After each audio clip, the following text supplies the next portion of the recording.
WhatsApp guys, आज मैं एक मराठी मूवी न्यू चित्रा को एक्सप्लेन करने वाली हूँ। न्यू चित्रा एक मराठी ड्रामा है और जो यमुना नाम की एक आम सी दिखने वाली औरत के ऊपर है, जिसने अपने बेटे के अच्छे फ्यूचर के लिए एक ऐसा काम करना चुना जिसने बाद में उसकी ज़िंदगी ही ख़त्म कर दी। ये काम तो दुनिया वालों की नज़र में बुरा है, तो किसी के लिए ये एक वेस्टर्न कल्चर का नंगापन है, तो कुछ लोगों के लिए ये एक स्टडी है, ह्यूमन एंडोमेंट, किसी इंसान को अच्छे से जानने का तरीका। इससे पहले कि हम एक्सप्लेनेशन स्टार्ट करें, आपको मेरा वीडियो पसंद आए तो मेरी वीडियो को लाइक और शेयर करें, चैनल पर सब्सक्राइब करके बेल आइकन को ज़रूर प्रेस कीजिएगा ऐसे ही वीडियोस के लिए। महाराष्ट्र के एक छोटे से गांव औरंगाबाद में यमुना अपने पति और अपने बेटे के साथ रहती है। उसका पति पहलवान एक नंबर का बदमाश और मक्कार है, दिन भर बेकार घूमता है और बीवी के पैसे शराब और गांव में एक प्रोस्टिट्यूट के ऊपर उड़ाता है। उस पर गांव में दादागिरी अलग। यमुना के लिए मार खाना तो मानो डेली की रूटीन बन गई है, लेकिन एक दिन तो हद ही हो गई जब पहलवान ने यमुना के गहने चुरा कर बेच दिए और फैक्ट्री में कमाई यमुना के सारे पैसे एडवांस में ले लिए। तब यमुना ने ठान ली कि अब बहुत हो चुका और अब ये सब बर्दाश्त नहीं किया जा सकता और अपने पति के बेवफाई की वजह से उसका दिल टूट गया था। उसने सुसाइड के बारे में सोचा और गांव के एक बड़े से डैम में कूद गई। मगर यमुना एक बहुत अच्छी तैराक थी और यहाँ कपड़े धोने आया करती थी और तैरते हुए उस प्रोस्टिट्यूट के घर की तरफ जाती थी जिससे उसका पति मिला करता था। आखिर उस प्रोस्टिट्यूट में ऐसी क्या बात है जो पहलवान उस पर मरता था। खैर, बात इतनी सी है कि एक स्विमर खुद को डुबाकर मार नहीं सकता, इसलिए वह स्विमिंग करके बाहर आ जाती है और अब ये डिसाइड कर लेती है कि वो इस गांव को छोड़कर अपने बेटे के साथ अपनी मासी चंद्रिका के पास चली जाएगी। चंद्रिका एक आर्ट कॉलेज में साफ सफाई का काम करती थी और यमुना को भी भरोसा था कि वो कोई ना कोई काम ढूंढ लेगी और अपने बेटे को किसी गवर्नमेंट स्कूल में पढ़ा लिखा लेगी। आज चंद्रिका ने उसे मजबूत बनने की सबक दी और बताया कि मुंबई में सर झुकाकर रहने का नहीं, बल्कि आंखों से आंखें मिलाकर बात करने का। यहाँ मर्द अपने घर से दूर काम करने के लिए आते हैं, इसलिए जानवर बने फिरते हैं और इनकी नज़र हमेशा औरत की छाती पर रहती है, इसलिए उनकी नज़र अपने माथे पर लाने का, बड़ा सा बिंदी लगाने का।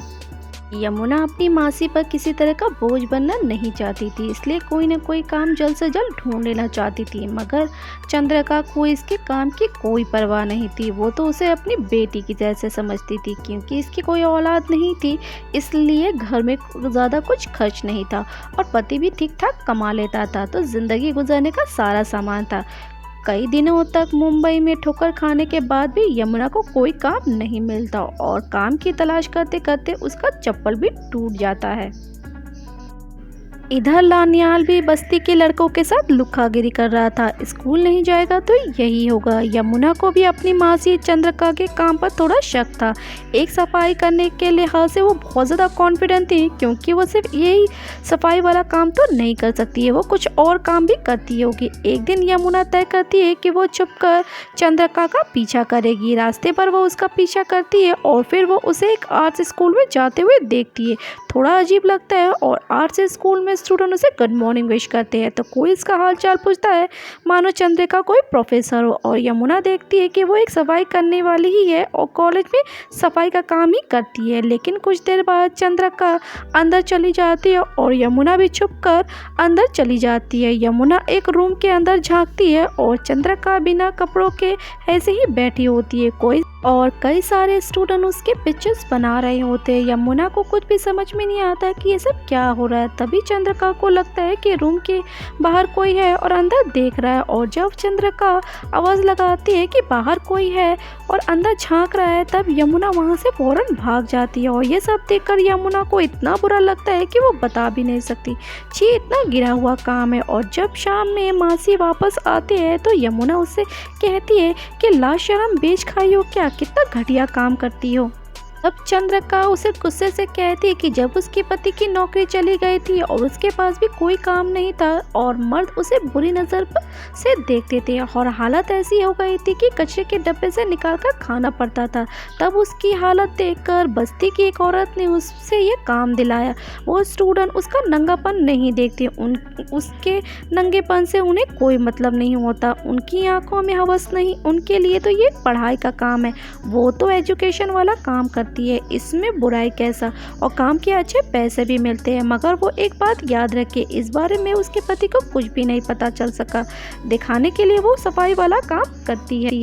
फिर जब यमुना उसके काम के बारे में एक्साइटेड होकर और भी पूछती है तो चंद्रिका कहती है कि उन्हें एक और मॉडल की ज़रूरत है। लड़कियां इस काम को करने से शर्माती हैं और अगर वो चाहे तो वो उसके काम के लिए उनसे बात कर सकती है। वो 20 साल से ये काम कर रही है और किसी को इसके बारे में कुछ भी पता नहीं चला। तभी तू भी एक बार सोच ले, लोग काम के लिए अपनी जान भी दांव पर लगा देते हैं, समझ ले वो अपने बेटे लानियाल के लिए अपना नंगापन दांव पे लगा रही है। चंद्रिका ने उसे बहुत दुविधा में डाल दिया था। काफ़ी सोचने और झिझकते हैं वो इस काम के लिए राजी हो जाती है। मगर पहला दिन उसके लिए काफ़ी ऑकवर्ड था, शर्म से तो हालत ख़राब हो रही थी क्योंकि यहाँ पे लड़कियाँ भी थी तो थोड़ी हिम्मत मिलती है। चंद्रिका ने उसे थोड़ा मोटिवेट किया और नज़र ना लगे इसके लिए काटा टीका भी लगा दिया। खैर पहला दिन जैसे तैसे करके निकल गया, कोई काम ही नहीं करना पड़ता था, सिर्फ उनके कहे के अकॉर्डिंग पोज देना पड़ता था और उसके काम के अच्छे पैसे भी मिलते थे और जल्दी वो इस काम में कॉन्फिडेंस हो जाती है। एक दिन एक लड़का उसे टोकता है और वो हाथ में पत्थर उठा लेती है और कहती है कि मैं ऐसी वैसी औरत नहीं हूँ, माथे पर सिंदूर है, मैं शादीशुदा हूँ, दिखता नहीं है क्या। मगर वो लड़का कोई गलत इरादे से नहीं आया था। तो यहाँ काम करते हुए यमुना काफ़ी पैसे कमाने लगी थी, अपने बेटे का अच्छे से स्कूल में एडमिशन करवा सकती थी और चंद्रिका ने भी अपने पति को बता दिया था कि वो भी उसके साथ कॉलेज में सफाई का काम करती है। तब वो कहता है कि वो उसे भी काम पर क्यों नहीं लगा देती। तब चंद्रिका उसे ये कहकर मना कर देती है कि वो यहाँ काम सीखने के लिए मुंबई आते हैं, मगर ये दोनों उसे औरंगाबाद भेज रही है और बस्ती में उसने बहुत तमाशा खड़ा कर दिया था, मगर उसे किसी तरह से औरंगाबाद भेज दिया जाता है।